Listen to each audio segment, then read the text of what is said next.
இயேசு உங்களை நேசிக்கிறார். பிரியமானவர்களே, இந்த நாளில் ஆண்டவர் நம்மளோடு பேசும்படியே வேதத்திலிருந்து ஒரு 2 வசனத்தை கூட வாசித்து ஆண்டவர் நம்மளோடு இடைபடுகிற காரியத்தை பார்ப்போம். அது அப்போஸ்தலர் புஸ்தகம் 9வது அதிகாரம் 5-6 வசனங்கள் இப்படியாக சொல்லுகிறது. அதற்கு அவன், ஆண்டவரே, நீர் யார் என்றான். அதற்கு கர்த்தர், நீ துன்பப்படுத்துகிற இயேசு நானே. முள்ளில் உதைக்கிறது உனக்கு கடினமாம் என்றார். அவன் நடுங்கி திகைத்து, ஆண்டவரை, நான் என்ன செய்ய சித்தமாய் இருக்கிறீர் என்றான். அதற்கு கர்த்தர், நீ எழுந்து பட்டணத்துக்குள்ளே போ, நீ செய்ய வேண்டியது அங்கு உனக்கு சொல்லப்படும் என்றார்.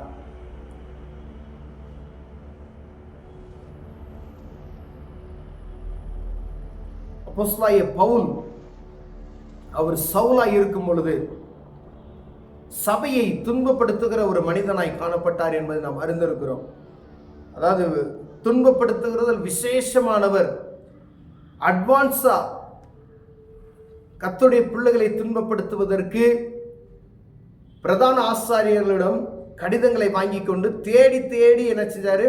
துன்பப்படுத்தி கொண்டு அவர்களை கட்டி அவர்களை சிறைச்சாலையில் போடுகிற காரியங்களை நாம் வேதத்தில் வாசித்திருக்கிறோம். இந்த காலகட்டத்திலையும் அதே போல ஆட்கள் அநேகம் உண்டு.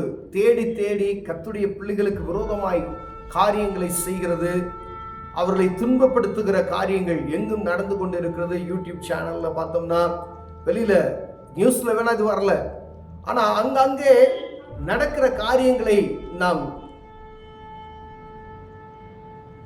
அனுதினமும் பார்த்து கொண்டு இருக்கிறோம். பிரியமானவர்களே, வட மாநிலங்களாலும் சரி, தமிழகத்திலும் சரி, அங்கங்கெல்லாம் நடக்கிற காரியத்தை அனுதினம் போடுறாங்க. இதே போலதான் அன்று எங்கும் சுத்தி திரிந்து இப்படிப்பட்ட மார்க்கத்தாரை துன்பப்படுத்துவதற்கு அவன் பிரதான ஆசாரியிடம் அதிகாரத்தை பெற்றுக்கொண்டு அந்த காரியத்தை துரிதமாய் செய்து கொண்டிருந்த மனிதனை ஆண்டவர் சடுதியை தொடுகிற ஒரு காரியம் எழுதப்பட்டிருக்கிறது.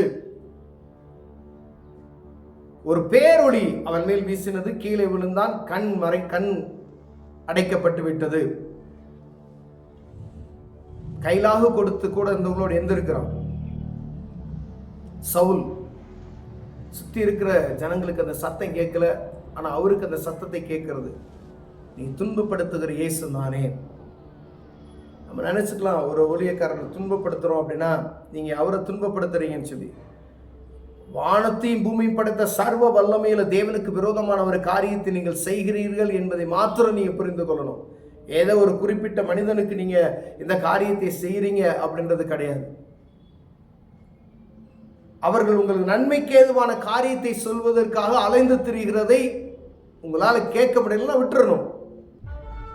ஆனா அவர்களை துன்பப்படுத்துகிறது, இவர் துன்பப்படுத்தினவர். இவர் பெரிய கமாலியல் பாதத்தாண்டையில் படித்தவர், நல்ல எஜுகேட்டட், அவர் பெரிய செல்வந்தன் என்று வேதம் சொல்லுகிறது. அப்படிப்பட்ட மனிதன், அவருக்கு ஒரு பவர் கொடுக்கப்பட்டிருக்கிறது. அந்த அதிகாரத்தை வாங்கி கொண்டு இப்படிப்பட்ட ஆட்களை துன்புறுத்துவதற்கு அவர் கடந்து சென்று கொண்டிருக்கிறார். அப்பதான் இயேசு அவரை சந்திக்கிறதை நாம் வேதத்தில் வாசிக்கிறோம். 3 நாள் கண் தெரியாதவராய் காணப்படுகிறார். பிரியமான, இது கட்டுக்கதை அல்ல, வேதத்தினுடைய எழுதப்பட்ட நடந்த ஒரு சம்பவம். அவர் அந்த உடனே பாருங்க, கண்ணு தெரியல, பழத்தை கீழே விழுந்துட்டாரு. என்ன செய்ய? உடனே நடுங்கி திகைத்து, அவன் நடுங்கி திகைத்து, ஆண்டவரே, நான் என்ன செய்ய சித்தமாய் இருக்கிறீர் என்றான். அதாவது சடுதியாய் ஆண்டவர் ஒரு மனிதனை தண்டிப்பாரானால் அந்த பயமும் நடுக்கும் திகழும், மரண பயம் என்று சொல்லுவோம் பார்த்தீங்களா, அது வரும். கர்த்தருடைய பிள்ளைகளுக்கு விரோதமாய் கையெடுக்கும் பொழுது திடீர்னு மரண பயத்தை ஆண்டவர் உண்டாக்குவார். நடுங்கிறான். பெரிய செல்வந்தன், 2 கப்பல் ஓடிச்சு அப்படின்றாங்க. அரசியல் அவர் பயங்கரமான ஆள். அவன் நடுங்கி திகைத்த, ஆண்டவரை, நான் என்ன செய்ய சித்தமாய் இருக்கிறேன். உடனே அர்ப்பணிப்பு. அதுக்கு கர்த்தர், நீ எழுந்து பட்டணத்துக்கு போ, உள்ள போ, பட்டணத்துக்கு நான் செய்ய வேண்டியது அங்க உனக்கு சொல்லப்படும், போ அப்படின்றார். அதுக்கப்புறம் அவர் ஆண்டவர் அவர்கிட்ட டைரக்டா பேசல. அங்க போ, என் ஊழியக்காரர் இருப்பான், அவன்கிட்ட போ, அவன் சொல்லுவான் உனக்கு அப்படின்றார். நீ துன்பப்படுத்துகிற இயேசு நானே என்ற வார்த்தையை டைரக்டா ஆண்டவரே பிரத்யட்சமாய் அவருக்கு தரிசனமாகி சவுலிடம் சொல்லும் பொழுது ஆண்டவருடைய பிரகாசத்தினால் கண் பார்வை அற்றவராய் இருக்கிறார். அந்த சுகமாக்குவதற்கு தேவ ஊழியனே தேவைப்படுகிறார். நீ அங்க போ, யோப்பா பட்டணத்துக்கு போ அங்கன்னு சொல்லி, அங்க அனனியா என்ற ஒரு மனிதன் இருப்பான், அவனுக்கு மேல கையை வச்சு ஜெபம் செய்வான், அப்பொழுது நீ பார்வை அடைவா என்றெல்லாம் சொல்லிட்டார். அதே மாதிரி அங்க போறாங்க, கண் திறக்கப்படுகிறது. அந்த அதிகாரத்தை நீங்கள் வாசித்தீர்களானால் சவுல் பவுலாய் மாறுகிற ஒரு மகத்தான ஒரு காரியம். அதிகமாய் துன்பப்படுத்தின மனிதன் அதிகமான நிருபங்களை எழுதுகிறதை பார்க்க முடிகிறது. பிரியமானவர்களே, ஒருவேளை ஆண்டவருடைய நாமத்துக்கு விரோதமாய் நீங்கள் எந்த ஒரு காரியம் செய்தீர்கள் என்றால், சவுல் அர்ப்பணித்து விட்டார், உடனே அர்ப்பணித்து விட்டார். ஆண்டவரே நீ யார் அப்படின்னு சொல்லி கேட்டார். எல்லாருக்கும் இது நடக்கும் அப்படின்னு சொல்ல முடியாது. ஏன்னா அவரு ஆண்டவரை குறித்ததான காரியத்தை நாம் எவ்வளவு செய்யணும், எப்படி நடந்து கொள்ளணும்னு சொல்றது அவனை முன்மாதிரியா நான் காண்பிப்பதற்காக நான் பிரித்தெடுத்து வைத்திருக்கிறேன் அப்படின்னு சொல்றாரு. அதனால பவுல் எங்கும் ஆண்டவருடைய நாமத்தை பிரஸ்தாபப்படுத்தினார், அனைத்து சபைகளுக்கும்.